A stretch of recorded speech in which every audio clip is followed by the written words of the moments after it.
Human school के अंदर brain extra ordinary organ होता है। ये हार्ट बीट से लेकर हर एक्टिविटी को बॉडी के कंट्रोल करता है। लेकिन without any warning abnormal cells multiply करने लगते हैं ब्रेन के अंदर।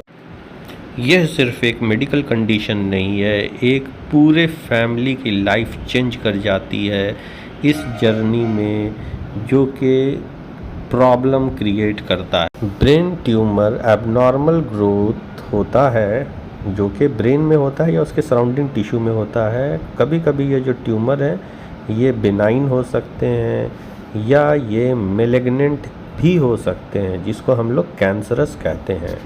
कैंसरस ट्यूमर एग्रेसिवली ग्रो करते हैं। अधिकतर ट्यूमर नॉन कैंसरस होते हैं, लेकिन ब्रेन इनक्लोज होता है एक रिजिड स्कल से।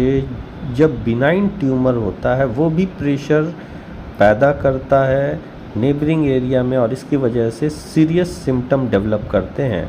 डॉक्टर क्लासीफाई करता है ब्रेन ट्यूमर को दो मेजर कैटेगरी में, प्राइमरी ब्रेन ट्यूमर, और ये डेवलप करता है ब्रेन के सेल से, मेनिंजेस से, नर्व से और सपोर्टिंग टिश्यू से।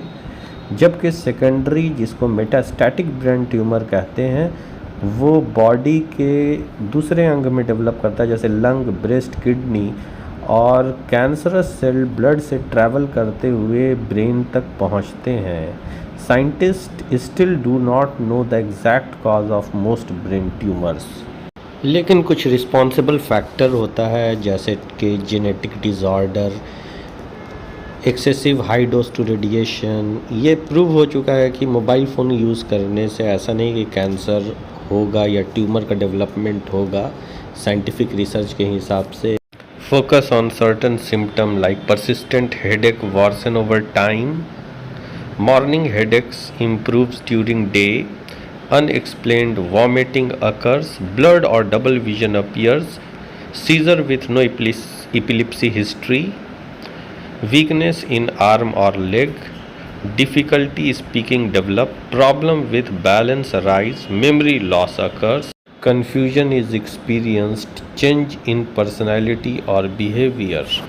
सिम्टम्स ट्यूमर के लोकेशन पे डिपेंड करता है, जिसको सीटी स्कैन के माध्यम से देखा जा सकता है, एमआरआई के माध्यम से देखा जा सकता है। लार्ज ट्यूमर जो है ज़्यादा सेंसिटिव होता है, ज़्यादा प्रॉब्लम क्रिएट करेगा। डॉक्टर सस्पेक्ट करते हैं ब्रेन ट्यूमर को और उसको स्टेप बाय स्टेप जज करते हैं। मॉडर्न टेक्नोलॉजी के आने की वजह से ब्रेन ट्यूमर को ज़्यादा अच्छे से समझा जा सकता और उसका जांच प्रॉपर, जैसे कि सीटी स्कैन हो, और कभी कभी कुछ स्पेशल प्रोसीजर का इस्तेमाल करके कॉन्ट्रास्ट मीडिया स्टडी के माध्यम से ट्यूमर के जानकारी लिया जा सकता है, और ये धीरे धीरे अच्छे इलाज करने में बहुत ज़्यादा मदद करता है। माइक्रोस्कोपिक एग्ज़ामिनेशन बहुत ज़्यादा ज़रूरी होता है, जिसको हम लोग कहते हैं बायोप्सी। बायोप्सी से एग्जैक्टली ये पता चलता है कि ब्रेन का जो ट्यूमर है वो कैंसरस है कि नहीं। उसी के हिसाब से ट्रीटमेंट डिपेंड करता है कि किस तरह का ट्रीटमेंट होगा। सर्जिकल प्रोसीजर की ज़रूरत होगी जिससे ट्यूमर को रिमूव किया जाए, या कीमोथेरेपी की आवश्यकता पड़े। अगर जनरल कंडीशन में एक बिनाइन ट्यूमर भी है और वो ज़्यादा बड़ा हो गया तो उसका भी रिमूवल ज़रूरी होता है, और वहाँ पर सीटी स्कैन, एमआरआई जैसे उपकरण बहुत ज़्यादा काम आते हैं। पेशेंट के इलाज होने पे, जैसे कि कैंसर का ट्रीटमेंट जब होता है, उसके अलावा भी rehabilitation, physiotherapy, occupational therapy, speech therapy, इस तरह की सुविधा देना बहुत ज़्यादा ज़रूरी होता है ना। साइकोलॉजिकल सपोर्ट की आवश्यकता पड़ती है, तब जाके संपूर्ण रूप से पेशेंट का इलाज हो पाता है। इमेजिंग टेक्नोलॉजी का एक बहुत बड़ा योगदान है इस तरह के जांच को करने के लिए, और आज के मॉडर्न टेक्नोलॉजी से आसानी से ट्यूमर को आइडेंटिफाई किया जा सकता है। ये समझा जा सकता है कौन सा बिनाइन है कौन सा मिलिग्नेंट है। ये एक बहुत ही इम्पॉर्टेंट मैसेज को सिंपल तरीके से बताने का प्रयास किया गया है, जिसमें आप देख सकते हैं क्या क्या सिम्टम है और ये सारे सिम्टम्स पे ध्यान देना है।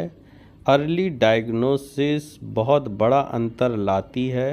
सिंपल तरीके से इलाज होकर कई लोगों की जान बचाई जा सकती है।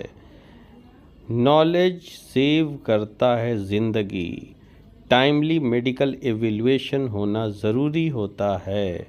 उम्मीद है ये डॉक्यूमेंट्री इन्फॉर्मेशन आपको बहुत ही अच्छा लगा होगा और आप लोग प्लीज़ सब्सक्राइब कीजिए रेडियोलॉजी एसेंस चैनल